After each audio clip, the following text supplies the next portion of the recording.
Good morning students, once again. अभी हम लोगों ने देखा एडोलेसेंट में क्या क्या चेंजेज आते हैं नॉर्मली, और अब हम देखेंगे सेक्सुअल डेवलपमेंट। जो सेक्सुअल डेवलपमेंट होता है वो क्या होता है at during the age of puberty. ठीक है, तो डेवलपमेंट ऑफ सेक्स ऑर्गन्स, जो सेक्स ऑर्गन्स होते हैं वो डेवलप होने लगते हैं। जैसे कि मेल में क्या सेक्स ऑर्गन्स है वो हमने पढ़ा था पिछला, मेल्स में टेस्टिस और फीमेल्स में ओवरीज। तो ये दोनों ही, टेस्टिस जो ऑर्गन है मेल्स का सेक्स ऑर्गन और ओवरी जो है फीमेल का सेक्स ऑर्गन, ये दोनों ही फुल्ली डेवलप होने लगता है। ठीक है, during the puberty physical and sexual development takes place more और less at the same time.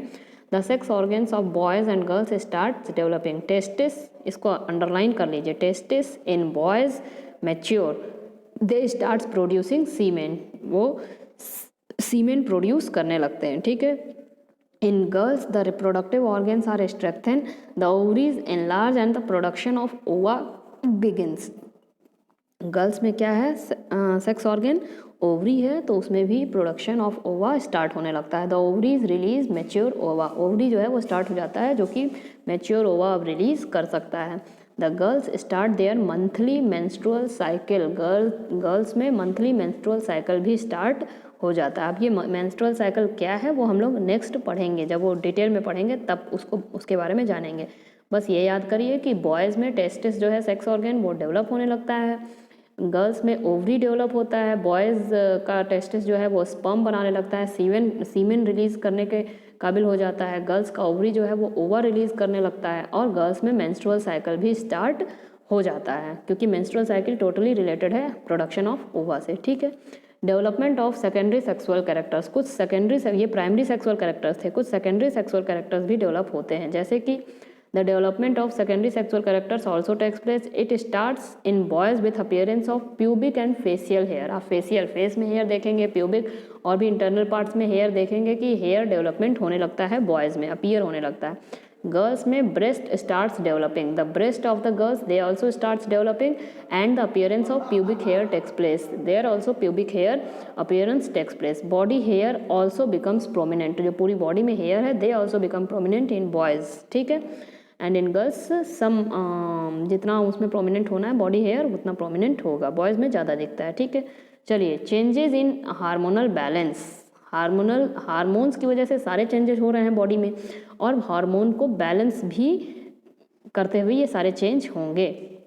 Most of the changes that occur in adolescent are controlled by the hormones, जो भी चेंजेस बॉडी में हो रहे हैं उसमें से बहुत सारे चेंजेस जो हैं वो ज़्यादातर हार्मोन्स से कंट्रोल्ड रहते हैं। अब हार्मोन्स क्या है इसको अंडरलाइन कर लीजिए, दोनों ही लाइन अंडरलाइन कर लीजिए कि हमारे बॉडी में जो चेंजेस होते हैं वो ज़्यादातर हार्मोन्स से ही कंट्रोल होते हैं। What is hormone? Hormones are the chemical substances produced and secreted by endocrine glands. Endocrine glands के बारे में हम लोग डिटेल में पढ़ेंगे बाद में। ठीक है, हार्मोन्स जो हैं वो केमिकल सब्सटेंस हैं जो कि प्रोड्यूस होते हैं एंडोक्राइन ग्लैंड्स से ही। कुछ एंडोक्राइन ग्लैंड्स हमारी बॉडी में प्रेजेंट होते हैं जिनसे हार्मोन सेक्रेट होता है, और वही हार्मोन हमारे पूरे बॉडी की एक्टिविटी को कंट्रोल करते हैं। ठीक है, hormonal balance in adolescent shifts strongly towards an adult state. Hormonal balance जो है एडोलेसेंट का वो शिफ्ट होता है स्ट्रांगली टुवर्ड्स द, जो हार्मोनल बैलेंस है हमारी बॉडी का, कितना हार्मोन सेक्रेट होगा, कौन कौन सी एक्टिविटी को कंट्रोल करेगा, यही पूरा हार्मोनल बैलेंस जो है एक एडोलेसेंट को एडल्ट स्टेज की ओर शिफ्ट करता है। ठीक है, this is triggered by a pituitary gland. Pituitary gland जो है हमारे बॉडी का सबसे लार्जेस्ट एंडोक्राइन ग्लैंड है। अभी तक आपने पढ़ा था ग्लैंड जो सबसे लार्जेस्ट है वो लीवर है, लेकिन लीवर जो है वो एंडोक्राइन ग्लैंड नहीं है। ठीक है, पिट्यूटरी ग्लैंड जो है वो लार्जेस्ट एंडोक्राइन ग्लैंड है, उसको मास्टर ग्लैंड भी कहा जाता है, that is called master gland. क्यों मास्टर ग्लैंड क्यों कहा जाता है? क्योंकि यही ग्लैंड जो है वो सारे लार्जेस्ट, एक्चुअली साइज़ में बहुत बड़ा नहीं होता है, ये मत सोचिएगा कि लार्जेस्ट इसको साइज़ में बहुत बड़ा होने की वजह से बोला जा रहा है। लार्जेस्ट इसको इसलिए बोला जा रहा है कि ये मास्टर ग्लैंड है, this is master gland, it controls the activities of all the other endocrine glands.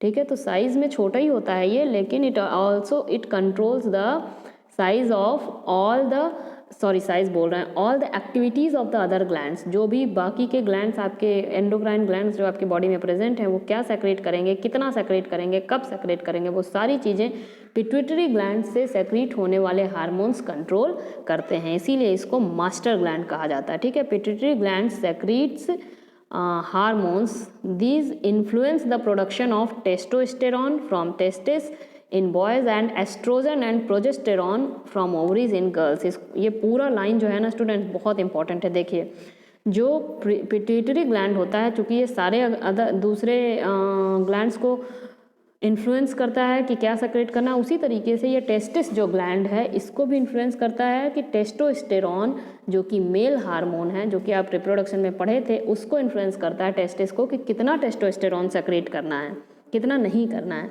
Female hormones कौन कौन से हैं? एस्ट्रोजन और प्रोजेस्टेरॉन। तो कितना एस्ट्रोजन और प्रोजेस्टेरॉन सेक्रेट होगा ये कौन कंट्रोल करेगा? जो पिट्यूटरी ग्लैंड से जो हार्मोन सेक्रेट हैं वो। ठीक है, these hormones are released into the blood stream and starts rapid maturation of the gonads, sex organ. ये जो हार्मोन्स हैं ये ब्लड स्ट्रीम में जाते हैं और गोनाड्स को या सेक्स ऑर्गन्स को, गोनाड्स सेक्स ऑर्गन्स को बोलते हैं, जैसे कि मेल में टेस्टिस एंड फीमेल्स में ओवरीज। ठीक है, उन्हीं को गोनाड्स भी बोलते हैं। तो वो उसको मैच्योर करने में हेल्प करते हैं। ठीक है, starts rapid maturation of the gonads. कौन कौन से hormones? Testosterone in males and estrogen and progesterone in females, and both the hormones are controlled by the secretion of the pituitary gland. ठीक है, the reproductive phase in human beings. अब reproductive phase देखते हैं human beings का, जो कि हम लोग ऑलरेडी कुछ रिप्रोडक्शन में पढ़ चुके हैं। ठीक है, human become capable of reproduction when this testis and ovaries begins to produce gametes. Human जो है वो रिप्रोडक्शन के कैपेबल हो जाता है जब टेस्टिस और ओवरी बिगिन स्टार्ट करने लगते हैं गैमेट्स प्रोड्यूस करना। जैसे कि टेस्टिस क्या प्रोड्यूस करेगा? Sperm, and ovary will produce ova. The males produce gametes over a longer duration in their life age compare to the females. Males में जो है वो टेस्टिस जो है वो स्पर्म प्रोड्यूस लॉन्गर, लगभग 80 साल तक मेल्स जो हैं they can produce sperm, but females can produce the ova maximum up to 45 to 50 age. ठीक है, ज़्यादातर फीमेल्स में 45 से 50 एज में जो है वो प्रोडक्शन ऑफ ओवा बंद हो जाता है, लेकिन मेल्स जो हैं 80 से 90 साल तक दे कैन प्रोड्यूस द स्पर्म्स। ठीक है, in females the ovary become active when the girl reaches puberty. Females में जो ओवरी है वो एक्टिव हो जाती है जब गर्ल्स पहुंच जाती है प्यूबर्टी के, जब उनमें ऑनसेट ऑफ प्यूबर्टी स्टार्ट हो जाता है, then the ovary become active. This age normally between the age of 11 to 13। अब हमने पहले भी अंडरलाइन कराया था, यहाँ भी अंडरलाइन कर लीजिए कि ये जो प्यूबर्टी, ऑनसेट ऑफ प्यूबर्टी या ओवरीज जो है वो प्रोड्यूस करने लगेगी, वो कौन से एज में प्रोड्यूस करेगी? 11 to 13 के एज में। One ovum in one of the ovaries become mature once in 21 days. एक ओवम, किसी भी एक ओवरी में, 2 ओवरी होते हैं, आपने पढ़ा था वो वहाँ डायग्राम में, दोनों साइड में एक एक ओवरी होता है, तो उसमें से कोई भी एक ओवरी में केवल एक ओवम ही प्रोड्यूस होता है 28 डेज में। देखिए अब हम मेंस्ट्रुअल साइकिल की तरफ पहुंच रहे हैं। ठीक है, the mature ovum enters the oviduct when it may get fertilized. If fertilized, it develops and reaches the uterus. जो मैच्योर ओवम है वो ओविडक्ट में एंटर करता है जब वो फर्टिलाइज उसको होने के लिए। ठीक है, और फिर it develops and reaches the uterus. जब वो फर्टिलाइज हो जाएगा तब वो बड़ा होगा और कहाँ जाएगा? यूटरस में। A pear shaped structure between the ovaries, एक पियर शेप्ड का स्ट्रक्चर रहता है यूटरस आपको मैंने दिखाया है रिप्रोडक्टिव सिस्टम पढ़ाते हुए, तो वहाँ पे वो जो है फर्टिलाइज्ड एग वहाँ पहुँचेगा। Uterus is muscular and elastic, can grow, stretch, expand many times its size when the foetus grows and develops inside it. Uterus is muscular, elastic and can grow, stretch, expand many times its size when the fetus grows and develop inside it. Before the embryo enters the uterus prepares itself to receive it by forming a thick lining of blood vessels. देखिए जब जो ओवा है वो fertilise हो जाएगा, fertilised ovum जो है वो यूट्रस में पहुंचेगा। यूट्रस जो है पहले से ही अपने आप को 28 डेज में यूट्रस पहले से ही अपने आप को तैयार करता है, वो एक लाइनिंग अंदर अंदर बनाता रहता है कि अगर ओवम फर्टिलाइज हो गया तो उसको 9th मंथ तक उसको डेवलपमेंट करना है उस ओवम का, फर्टिलाइज्ड ओवम का, मतलब फीटस जो है वो 9th मंथ तक उस यूट्रस में ही डेवलप होगा। ये हमने पढ़ा था रिप्रोडक्शन में। तो उसके डेवलपमेंट के लिए जो यूट्रस है एक थिक लाइनिंग बना लेता है और वो प्रोड्यूस उसको डेवलप करने के लिए, अपने आप को मजबूत बनाने के लिए बहुत मोटी लाइनिंग अपने में बना लेता है, ठीक है। तो ये जो है प्रोसेस 28 डेज तक लगभग चलता है उसको, उसकी लाइनिंग को मोटा बनाने में। ये अभी हम लोग डायग्राम के थ्रू भी समझेंगे, क्योंकि बिना डायग्राम के थ्रू ये पूरा समझ में आने वाला नहीं है। अभी हम लोग रिप्रोडक्शन में फिर से जाएंगे और फीमेल रिप्रोडक्टिव पार्ट को देखेंगे और फिर उसको समझेंगे, ठीक है। तो अगर ये फर्टिलाइज हो जाता है तब वो अपने आप को अटैच कर लेता है, 9 मंथ्स तक डेवलप होता है और फिर जो है न्यू बोर्न बेबी जो है वो after 9 months it takes birth, ठीक है।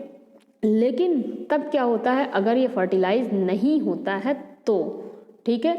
What happens when the ovum is not fertilised with the sperm, then what happens, ये हम लोग कल देखेंगे। और यही होता है मेंस्ट्रुअल साइकिल। इसको हम लोग बहुत अच्छे से डायग्राम से बनाकर कल पढ़ेंगे। कल आप लोग गूगल मीट पे सभी कोई जुड़िएगा ताकि ये हमको ज़्यादा अच्छे से समझ में आए, ठीक है स्टूडेंट्स। Thank you.